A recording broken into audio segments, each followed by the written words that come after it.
अध्यात्म विज्ञान कोई धर्म या संप्रदाय नहीं है, ये स्पिरिचुअल साइंस है जो कुदरत के कानून पर आधारित है। ये विज्ञान पूरे ब्रह्मांड के सभी रहस्यों को उजागर करता है और जीवन के सभी पहलुओं को समझने के लिए एक नई दृष्टि देता है। इसी को आर्ट ऑफ विजन कहते हैं, दुनिया को देखने की एक नई दृष्टि, जो अध्यात्म विज्ञानी परम पूज्य स्वामी श्री कमलेशानंद जी के निर्देशन में सनातन सत्य का अनुसंधान कर हमारे जीवन को प्रकाशित करे। जय सच्चिदानंद।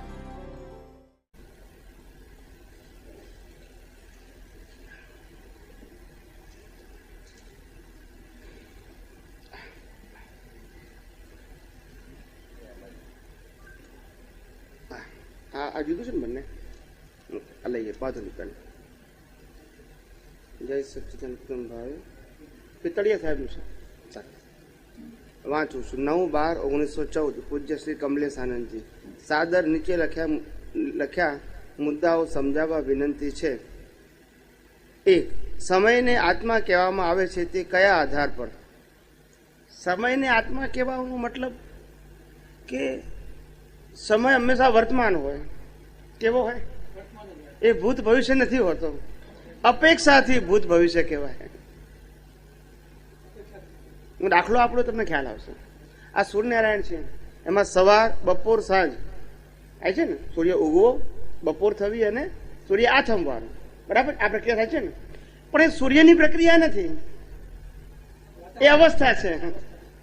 સૂર્ય તો સદાય ઉગેલો જ છે, એ ક્યારે આથમતો નથી. સૂર્ય ક્યારે એક સેકન્ડ માટે આથમતો નથી. ખાલી પૃથ્વી ફરે છે એટલે અહીંયા અંધારું થાય તો પેલી બાજુ અજવાળું થાય, પેલી બાજુ અંધારું તો આ બાજુ અજવાળું. પણ સૂર્ય કોઈ દિવસ ચાલુ બંધ થતો, એમાં કોઈ દિવસ સવાર, બપોર, સાંજ હોતી. આ કુદરતી રચના છે. કેવી છે? જેમ સૂર્ય આખો જયારે ઉગતો હોય મીન્સ આપણા ધરતી ઉપર આવવાની શરૂઆત હોય ત્યારે આપણને સવાર લાગે, બરાબર મધ્યાહનમાં આવે ત્યારે બપોર લાગે, પાછું સાંજ થાય, પેલી બાજુ રિવર્સ બાજુ જાય ત્યારે આપણને સૂર્યાસ્ત લાગે છે. પણ સૂર્ય એ પોતાની ધરી ઉપર ફરે છે અને પૃથ્વી ગોળ ગોળ ફરે છે. એટલે આ સવાર, બપોર અને સાંજ થાય છે.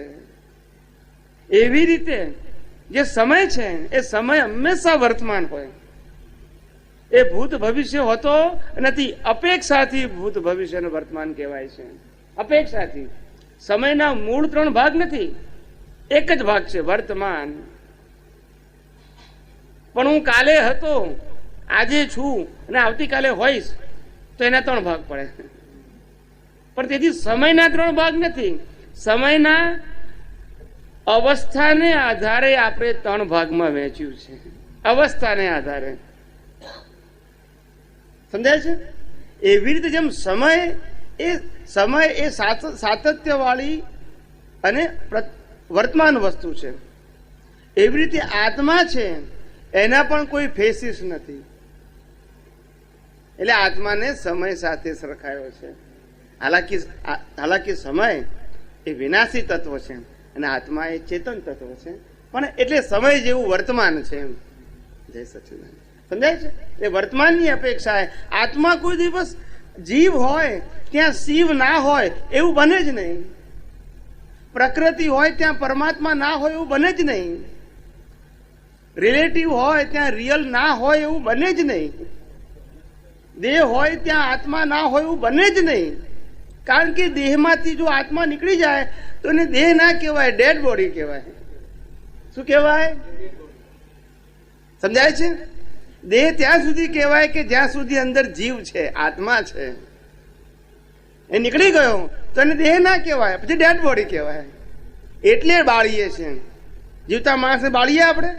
ના બાળીએ, કારણ કે અંદર આત્મા છે. પણ મરી ગયા પછી એને જ બાળી શકીએ છીએ, કારણ કે આત્મા ચેતન નીકળી ગયો છે. એટલે કે જેમ દેહની અંદર આત્મા હોય જ અથવા જીવની અંદર શિવ હોય જ, ઝાડ, પાન, પશુ, પક્ષી, જ્યાં પણ જીવ છે ત્યાં શિવ છે જ. એવી રીતે જ્યાં સમય છે, જેમ સમય વર્તમાનમાં જ છે, એવી રીતે આત્મા પણ કેવો છે? સદાય વર્તમાનમાં છે જ. નથી એવું નથી. આપણને અનુભવમાં ના આવ્યો એ આપણી વ્યક્તિગત વસ્તુ છે. આપણી પાસે દ્રષ્ટિ નથી, આપણી પાસે જ્ઞાન નથી, પણ આત્માનું અસ્તિત્વ તો છે જ. આત્મા હોય નહીં તો પુનર્જન્મ પણ હોય નહીં. આત્મા છે તો પુનર્જન્મ છે, કારણ કે શરીરને તો બાળી નાખ્યું, તો પછી પુનર્જન્મ કોનો? પણ આત્મા આ ભાવમાં હતો અને પાછું નેક્સ્ટ ભાવમાં જશે, માટે એનું સાતત્ય કાયમનું છે.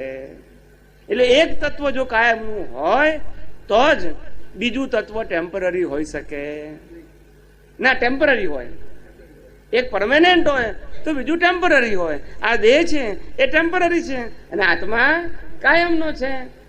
કાયમનો હોવાથી જ આટલા અવતારો લઈ શકીએ છીએ. ખ્યાલ આવ્યો છે?